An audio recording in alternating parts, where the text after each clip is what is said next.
Assalamualaikum warahmatullahi wabarakatuh dan selamat malam. Perkenalkan, kami dari kelompok 2 mata kuliah Manajemen Proyek Sistem Informasi dari Fakultas Matematika dan Ilmu Pengetahuan Alam, Program Studi Sistem Informasi Universitas Hasanuddin. Di sini, kami akan presentasikan mengenai proposal perencanaan proyek dari mata kuliah ini yang berjudul Sistem Informasi Pelayanan Administrasi Kependudukan. Adapun anggota dari kelompok kedua, diantaranya Ayu Widianti dengan ekor NIM 056, Elva Aprili Timang dengan ekor NIM 076, saya sendiri Minhajul Yusri Khairi dengan ekor NIM 6, Muhammad Aditya Permana dengan ekor NIM 63, dan Muhammad Yusuf Fikri dengan ekor NIM 102. Administrasi kependudukan adalah aspek penting dalam pelayanan publik, terutama karena berhubungan langsung dengan masyarakat. Sayangnya, di banyak daerah, proses pelayanan ini masih dilakukan secara manual. Masyarakat harus datang langsung ke kantor Dinas Kependudukan dan Pencatatan Sipil atau Dukcapil untuk mengurus dokumen penting seperti KTP, kartu keluarga, dan akte kelahiran. Proses ini seringkali menimbulkan beberapa masalah, di antaranya antrian panjang dan waktu tunggu yang lama, terutama ketika ada lonjakan jumlah pengajuan. Selain itu, metode manual ini juga rentan terhadap kesalahan administrasi, seperti kesalahan pengisian atau penyimpanan dokumen. Kemudian, tantangan lain yang dihadapi adalah kesulitan akses bagi warga yang tinggal jauh dari kantor pelayanan, yang membuat mereka harus mengeluarkan waktu dan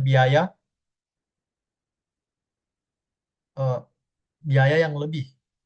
Beberapa kota besar memang telah mengadopsi sistem online, tapi masih banyak daerah yang belum memiliki kemudahan yang serupa. Oleh karena itu, solusi berbasis teknologi sangat diperlukan untuk mengatasi masalah ini.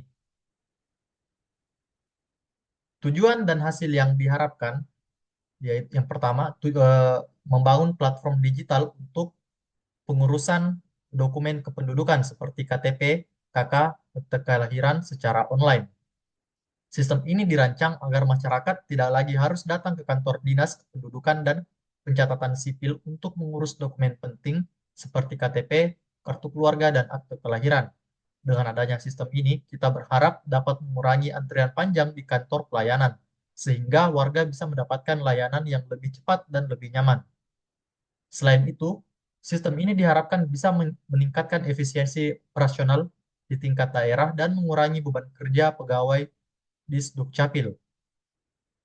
Kemudian yang kedua, indikator yang dievaluasi. Untuk mengevaluasi keberhasilan proyek ini, ada 3 indikator utama yang akan kita pantau. Pertama, kita akan melihat penurunan jumlah warga yang datang langsung ke kantor di Dukcapil. Setelah sistem online diterapkan, diharapkan lebih banyak masyarakat yang menggunakan layanan ini dari rumah, sehingga kunjungan langsung ke kantor bisa berkurang secara signifikan.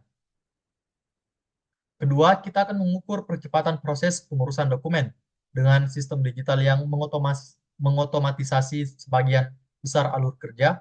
Waktu pemrosesan dokumen harus bisa dipersingkat, sehingga pengurusan yang sebelumnya membutuhkan beberapa hari bisa dipercepat.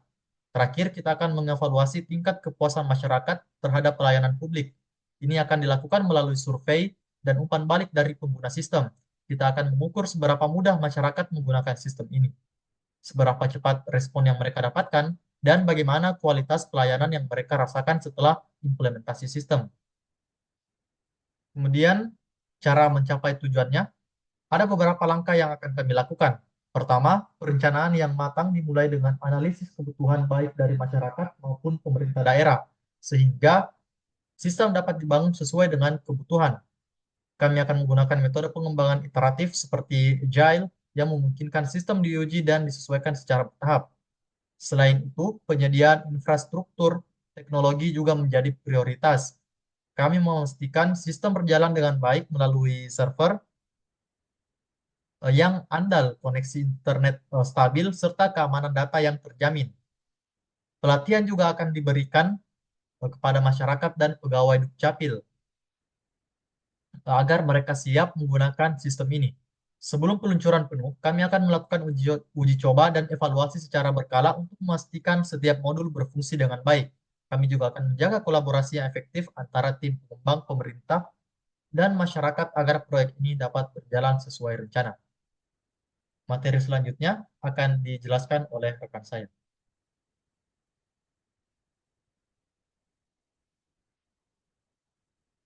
Saya akan melanjutkan pada asumsi dan risiko. Yang pertama, asumsi. Dalam perencanaan dan pengembangan sistem informasi pelayanan administrasi kependudukan, terdapat beberapa asumsi yang mendasari kelancaran pelaksanaan proyek ini.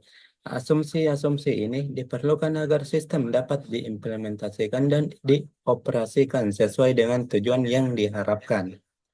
Beberapa asumsi yang dapat diambil. Yang pertama, ada dukungan pemerintah daerah. Pemerintah daerah mendukung penuh pengembangan dan implementasi sistem ini, baik dari segi kebijakan maupun alokasi anggaran. Dukungan tersebut juga mencakup komitmen untuk mendorong penerapan sistem baru dalam pelayanan administrasi kependudukan di setiap wilayah. Yang kedua, infrastruktur teknologi yang memadai. Infrastruktur teknologi yang ada seperti jaringan internet, server, dan perangkat pendukung lainnya sudah memadai untuk mendukung sistem ini. Hal ini termasuk ketersediaan fasilitas yang memadai di kantor Dinas Kependudukan dan Pencatatan Sipil atau Disdukcapil maupun di wilayah pelayanan terkait. Yang ketiga, kesiapan masyarakat untuk menggunakan layanan online. Masyarakat telah siap dan mampu untuk beralih ke sistem pelayanan online, termasuk memiliki perangkat teknologi yang dibutuhkan seperti smartphone atau komputer, serta kemampuan dasar untuk mengakses dan menggunakan layanan berbasis internet. Kemudian adapun yang kedua, risiko. Meskipun perencanaan proyek ini dilandasi oleh beberapa asumsi yang positif, ada beberapa risiko yang dapat mempengaruhi keberhasilan implementasi dan operasional sistem ini. Risiko-risiko ini perlu diantisipasi dan dikelola agar tidak menghambat pencapaian tujuan proyek. Risiko tersebut dapat sebagai berikut. Yang pertama, kurangnya akses internet di daerah terpencil. Beberapa wilayah, terutama daerah terpencil, akses internet mungkin masih sangat terbatas atau bahkan tidak tersedia. Kondisi ini dapat menghambat implementasi sistem online karena masyarakat di wilayah tersebut tidak dapat menggunakan layanan yang diharapkan. Oleh karena itu, perlu dipertimbangkan solusi alternatif seperti penyediaan layanan offline atau pusat layanan khusus bagi masyarakat di daerah yang minim akses internet. Yang kedua, ketidakmampuan masyarakat dalam menggunakan sistem baru. Tidak semua masyarakat memiliki kemampuan teknologi yang memadai untuk menggunakan sistem informasi berbasis online, terutama bagi masyarakat usia lanjut atau yang kurang familiar dengan penggunaan perangkat digital. Yang ketiga, risiko keamanan terkait dengan data kependudukan. Data kependudukan merupakan data yang sensitif, harus dijaga kerahasiaannya. Risiko kebocoran data atau serangan siber yang mengincar sistem ini menjadi perhatian utama. Kemudian, aktivitas utama. Eh, Proyek Sistem Informasi Pelayanan Administrasi Kependudukan mencakup beberapa tahapan kunci yang harus dilaksanakan untuk mencapai tujuan yang diharapkan. Pekerjaan utama yang dilakukan meliputi beberapa poin. Yang pertama, analisis kebutuhan ke pemerintah, daerah, dan sistem. Tahapan awal ini bertujuan untuk mengidentifikasi kebutuhan pemerintah daerah terkait pelayanan administrasi kependudukan. Analisis ini mencakup pengumpulan kebutuhan dari Disdukcapil dan masyarakat sebagai pengguna akhir untuk menentukan fitur dan fungsi yang diperlukan dalam sistem untuk pengurusan KTP, KK, dan akta kelahiran secara online. Yang kedua, desain sistem dan antarmuka pengguna UI UX. Setelah kebutuhan sistem ditentukan, desain sistem dan antarmuka pengguna dikembangkan. Desain ini memastikan fungsionalitasnya sesuai dengan kebutuhan dan memberikan kemudahan bagi masyarakat untuk menggunakan sistem berbasis berbasis web. Yang ketiga, pengembangan modul KTP, KK, dan akte kelahiran. Nah, pengembangan sistem dilakukan dengan membangun platform berbasis web yang mencakup modul-modul utama seperti pengurusan KTP, KK, akte kelahiran, serta notifikasi status pengurusan secara real-time. Yang keempat, integrasi dengan database kependudukan. Setelah setiap modul selesai dikembangkan, sistem akan diintegrasikan dengan database kependudukan di Disdukcapil. Integrasi ini penting untuk memastikan bahwa data yang dimasukkan melalui sistem online dapat terhubung secara real-time dengan data kependudukan resmi dalam sistem pemerintah. Yang kelima, ada pengujian sistem atau testing. Sebelum implementasi secara penuh, sistem akan diuji secara menyeluruh untuk memastikan fungsionalitasnya, keamanan datanya, dan kecepatan sistemnya berjalan dengan baik. Pengujian mencakup uji coba per modul serta uji integrasi secara keseluruhan setelah sistem terhubung dengan database kependudukan. Selanjutnya, keenam, pelatihan pegawai. Setelah sistem diuji dan dinyatakan siap, pelatihan diberikan kepada pegawai di Dukcapil.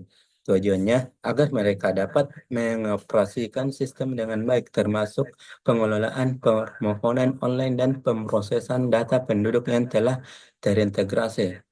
Yang ketujuh, sosialisasi dan pelatihan pengguna. Sosialisasi dilakukan untuk mengedukasi masyarakat tentang cara menggunakan sistem baru ini.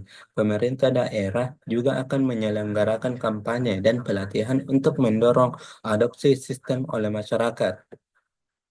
Yang kedelapan, implementasi penuh. Setelah seluruh model diuji dan diintegrasikan, sistem diluncurkan untuk digunakan masyarakat secara penuh. Seluruh fitur sistem akan digunakan untuk memfasilitasi layanan online bagi masyarakat tanpa harus datang ke kantor di Dukcapil. Kemudian yang terakhir, pemeliharaan dan dukungan teknis. Setelah sistem diimplementasikan, tim teknis akan memberikan dukungan dan pemeliharaan secara berkelanjutan untuk memastikan sistem tetap berjalan dengan baik serta dioptimalkan sesuai kebutuhan masyarakat dan Disdukcapil. Selanjutnya akan dilanjutkan oleh teman saya. Baik, saya lanjutkan. Pada bagian logistik dan penjadwalan, eh, perlu diketahui bahwa proyek ini itu dilakukan karena proyek itu dilakukan di kantor Dukcapil Kabupaten Duga Provinsi Papua Pegunungan sebagai pusat utama untuk implementasi proyek ini, sehingga ada beberapa hal yang perlu diperhatikan.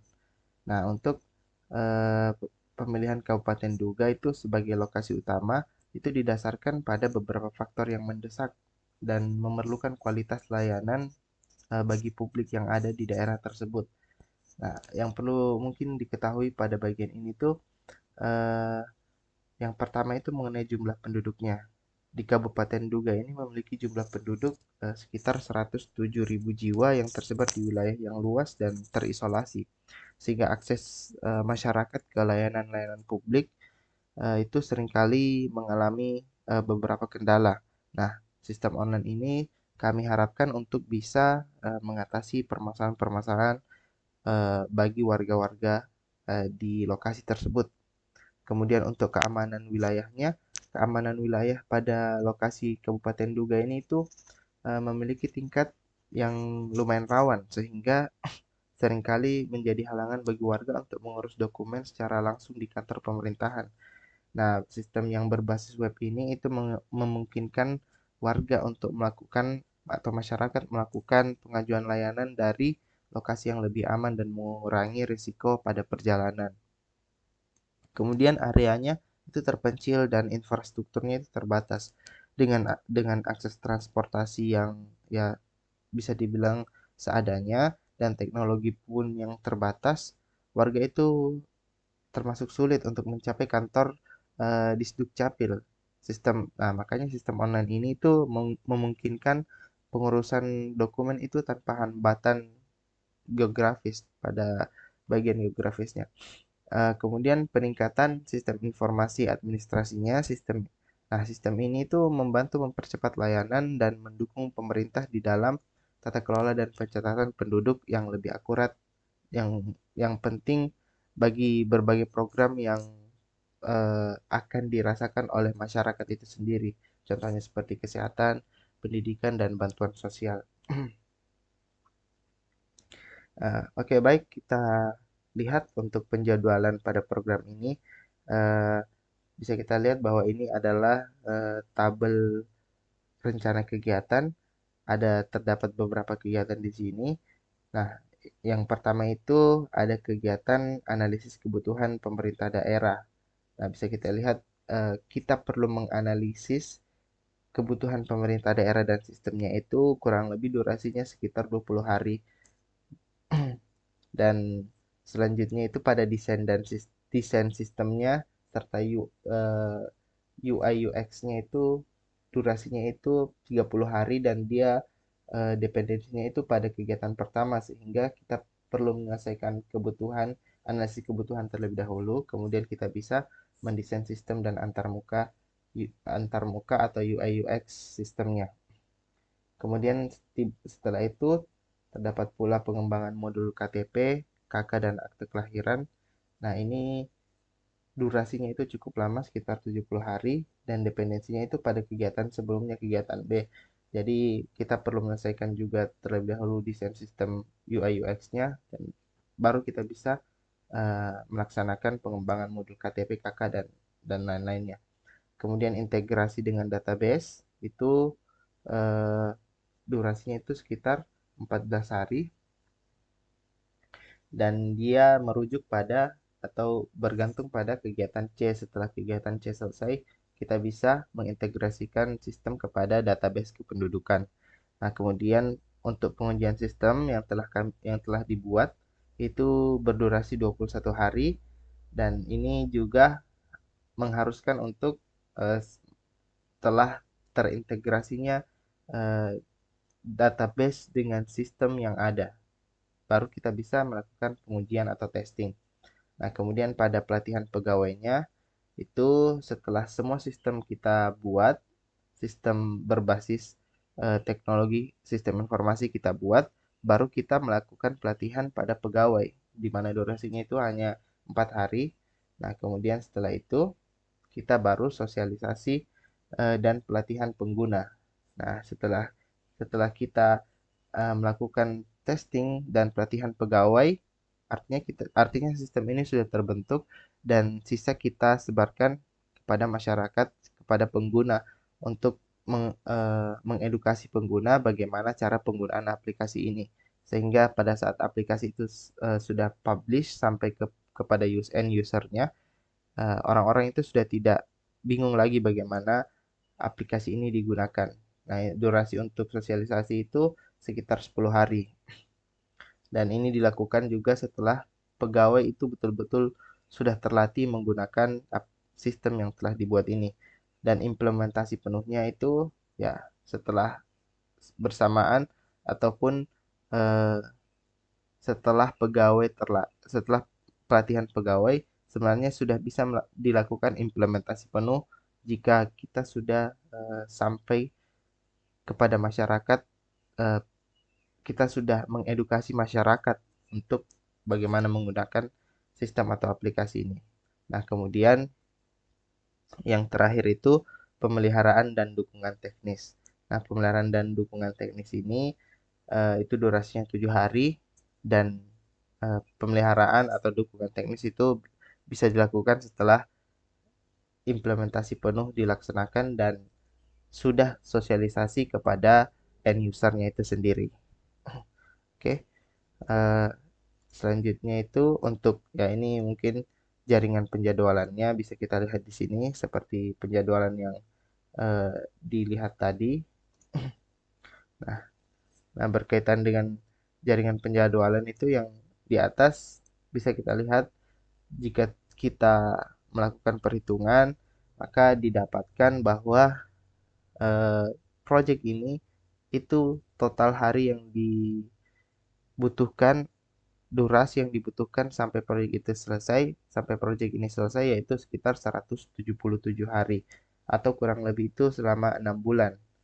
Nah, dan tanggal yang ditetapkan itu mulai dari tanggal 22 Agustus 2024 dan berakhir di 15 Februari 2025. Baik, mungkin itu yang bisa saya sampaikan. Saya serahkan kepada teman saya selanjutnya. Baik, saya Elva Aprili Timang dengan Ekornium 076 akan melanjutkan penjelasan presentasi dari kelompok kami yaitu bab 6 tentang kebutuhan. Adapun rincian kebutuhan yang diperlukan dalam proyek ini mencakup beberapa aspek penting. Di antaranya sudah kami sebutkan dalam 7 poin-poin yang ada di slide. Namun saya akan menjelaskannya satu persatu, di mana ada staf yang dibutuhkan untuk menjalankan proyek ini. Kami di sini dibutuhkan 5 orang staf dalam pembagian tugas seperti yang pertama itu ada satu orang sebagai project manager di mana bertanggung jawab untuk mengawasi seluruh proses pengembangan, implementasi, dan memastikan bahwa proyek berjalan dengan lancar dengan target dan waktu yang telah ditentukan. Kemudian ada 2 orang developer yang bertugas untuk melakukan pengembangan sistem termasuk modul KTP, KK, dan akte kelahiran. Di mana serta mereka juga akan memastikan integrasi dengan database kependudukan. Kemudian ada satu orang staff yang bertugas sebagai UI UX designer, di mana mereka akan mengembangkan desain antarmuka sistem yang mudah digunakan dan sesuai dengan kebutuhan pengguna. Kemudian ada satu orang sebagai sistem analis, di mana dia bertugas untuk melakukan analisis kebutuhan, menyiapkan spesifikasi teknis, serta melakukan pengujian terhadap sistem untuk memastikan fungsionalitas berjalan dengan baik. Kemudian kebutuhan yang kedua ada kebutuhan kantor dan akomodasi. Di sini kami bagi menjadi dua yaitu sewa kantor dan akomodasi. Di mana sewa kantor ini jika tidak ada fasilitas kantor yang tersedia dari pemerintah daerah atau Disdukcapil, akan diperlukan sewa kantor sebagai tempat tim kerja selama proyek berlangsung. Kemudian ada akomodasi di mana akomodasi seperti tempat tinggal sementara untuk staf luar kota harus dipersiapkan, misalnya dengan menyewa kosan untuk tim teknis selama proyek berlangsung. Kemudian ada kebutuhan yang ketiga yaitu fasilitas yang harus disiapkan, di mana kami bagi menjadi 4. Yang pertama ada ruang kerja.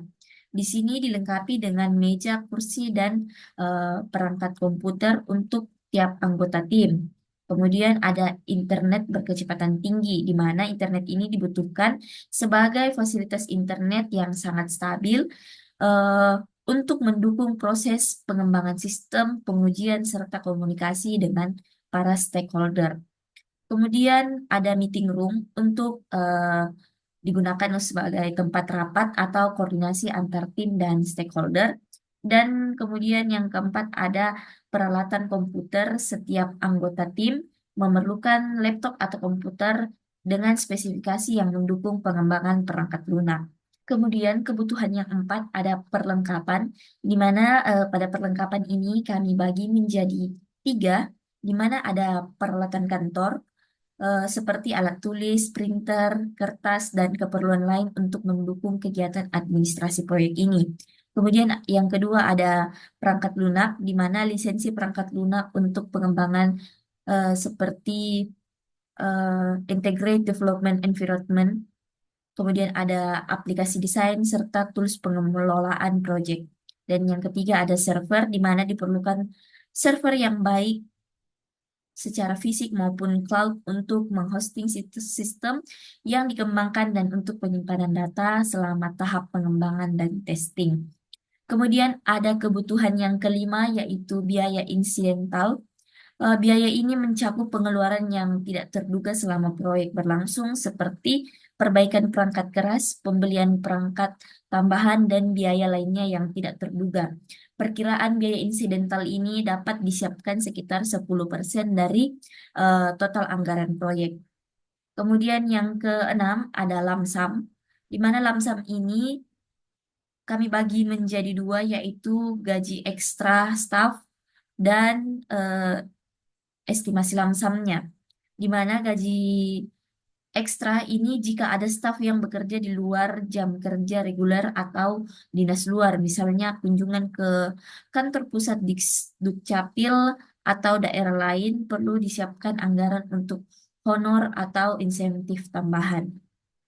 Kemudian ada estimasi lamsam di mana perkiraan gaji ekstra dapat dihitung per hari kerja di luar jadwal biasanya. Kemudian yang kebutuhan ketujuh ada biaya tetap dan biaya variabel, di mana biaya tetap ini jika staf dari luar daerah ditempatkan selama proyek berlangsung, diperlukan biaya tetap untuk sewa tempat tinggal seperti kosan atau apartemen, eh, dan misalnya biaya sewa kosan ini selama 6 bulan proyek.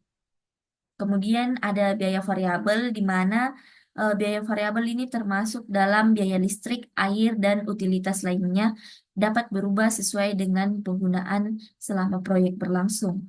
Biaya variabel ini biasanya mencakup pengeluaran untuk listrik tambahan, kebutuhan air, atau internet yang diperlukan oleh staf selama masa proyek. Kemudian di sebelah kanan kita, di sini kami menyediakan tabel biaya kebutuhan. Nah, di sini ada dari yang tadi sudah saya jelaskan, ada seperti gaji-gaji karyawan, kemudian kebutuhan-kebutuhan seperti sewa tempat tinggal, sewa kantor, perlengkapan komputer, dan lain-lain sampai di poin ke-8. Jadi semuanya ini kami sudah perkirakan kebutuhannya selama 6 bulan ke depan dan dengan total biaya sekitar 410 juta rupiah. Baik, mungkin itu saja dari bab 6 tentang kebutuhan. Selanjutnya saya serahkan ke teman kelompok saya untuk membahas tentang bab 7 yaitu pelaporan. Baik, sebelumnya perkenalkan saya Ayu Widianti. Nah, pada kesempatan ini saya akan melanjutkan pemaparan proposal yang telah kami rancang bersama. Nah, di sini saya akan memaparkan dua bab penting dalam proyek ini, yaitu mengenai bab 7 yaitu pelaporan dan juga bab 8 tentang monitoring dan evaluasi. Oke, langsung saja untuk bab pertama yaitu pelaporan. Nah, teman-teman, pelaporan merupakan bagian krusial untuk menginformasikan perkembangan proyek, baik dari sisi teknis maupun keuangan. Nah, dalam bab ini terbagi menjadi dua subbab bagian utama, yaitu pelaporan teknikal dan juga pelaporan keuangan. Oke, untuk yang pertama yaitu pelaporan teknikal. Nah, pelaporan teknikal atau pelaporan teknis ini mencakup seluruh dokumentasi kegiatan proyek dari awal hingga akhir. Nah, di mana setiap aktivitas utama, mulai dari perancangan, pengembangan, kemudian pengujian hingga implementasi harus dilaporkan secara lengkap. Nah, adapun struktur laporan teknis yang kami harapkan nantinya yaitu dapat dilihat di sini terdapat daftar isi di mana kami mengharapkan laporan teknis ini nantinya berisi hal-hal yang telah kami terapkan di daftar isi ini. Nah, di mana yang pertama itu ada pendahuluan yang mencakup latar belakang, tujuan, dan ruang lingkup proyek. Kemudian selanjutnya ada deskripsi proyek yang mencakup konsep, manfaat, dan target pengguna. Nah, selanjutnya ada metodologi di mana mencakup metode pengembangan, kemudian alur kerja proyek, serta tools dan teknologi yang digunakan. Nah, untuk selanjutnya ada analisis sistem, di mana ini mencakup kebutuhan sistem, desain arsitektur, dan diagram alur proses. Kemudian ada selanjutnya implementasi yang mencakup pengembangan fitur, kemudian ada integrasi komponen, serta pengujian dan validasi. Kemudian selanjutnya juga ada hasil dan pembahasan yang mencakup hasil pengujian, analisis kerja, tantangan yang dihadapi, serta solusi yang diterapkan. Kemudian yang terakhir yaitu kesimpulan dan rekomendasi, di mana kesimpulan dan rekomendasi ini mencakup kesimpulan umum serta rekomendasi untuk pengembangan selanjutnya, seperti itu. Nah, Laporan teknis ini juga dilengkapi dengan format pelaporan mingguan yang berisi informasi mengenai kegiatan, pihak yang terlibat, kemudian hasil yang diperoleh, dan dokumentasi pendukung, serta laporan bulanan dan laporan akhir proyek yang ditujukan kepada tim manajemen dan stakeholder. Nah, di mana bagian laporan teknis mingguan ini dapat kita lihat di tabel sebelah kanan. Nah, oke, selanjutnya yaitu pelaporan keuangan. Nah, pelaporan keuangan ini memastikan bahwa seluruh pengeluaran sesuai dengan anggaran yang telah disusun, di mana dokumen-dokumen pendukung seperti faktur, kwitansi, dan dokumen relevan lainnya harus disertakan. Nah, adapun struktur pelaporan keuangan yang kami harapkan yaitu dapat dilihat juga beberapa ada daftar isi yang kami terapkan, di mana mencakup yang pertama ada pendahuluan seperti biasa yang terdiri dari latar belakang, tujuan pelaporan, dan ruang lingkup pelaporan keuangan. Nah, selanjutnya ada deskripsi proyek, kemudian perencanaan anggaran, selanjutnya ada pengeluaran proyek, kemudian pendapatan, dan yang terakhir yaitu evaluasi kinerja keuangan yang mencakup indikator kinerja utama dan analisis varians untuk menilai kesesuaian antara anggaran dan realisasi. Nah, dalam laporan keuangan ini juga mencakup format laporan mingguan yang dapat dilihat pada tabel ini. Nah, di mana untuk memantau anggaran keluar, anggaran masuk, kemudian sisa anggaran, serta kesesuaian anggaran dengan rencana yang sebelumnya dijelaskan. Nah, selanjutnya yaitu pada bab 8. Nah, pada bab 8 ini akan membahas mengenai monitoring dan evaluasi. Nah, monitoring dan evaluasi ini seperti yang kita tahu bertujuan untuk menilai apakah proyek ini berjalan sesuai dengan rencana, baik dari segi waktu, kemudian anggaran, maupun hasil yang diharapkan. Nah, untuk yang pertama yaitu monitoring. Nah, monitoring ini dilakukan secara berkala untuk memastikan bahwa aktivitas proyek sesuai dengan jadwal, kemudian penggunaan anggaran sesuai dengan rencana, serta kualitas hasil memenuhi standar yang ditetapkan. Nah, selain itu, performa tim juga pasti akan dievaluasi di sini. Nah, adapun beberapa aspek yang dimonitor meliputi yaitu yang pertama ada kesesuaian waktu. Di sini menilai apakah proyek ini berjalan sesuai jadwal atau tidak, seperti itu. Kemudian selanjutnya juga pemakaian anggaran. Di sini melihat apakah pengeluaran sesuai dengan rencana anggaran atau tidak, seperti itu. Kemudian selanjutnya juga ada kualitas hasil kerja yang melihat apakah output memenuhi spesifikasi teknis, dan juga yang terakhir yaitu kinerja tim. Di sini mengevaluasi performa tim dalam menyelesaikan tugas-tugasnya. Nah, teman-teman, monitoring ini dilakukan secara berkala selama pengembangan modul KTP, kartu keluarga, dan akte kelahiran, dan dilaporkan kepada pimpinan proyek serta stakeholder terkait.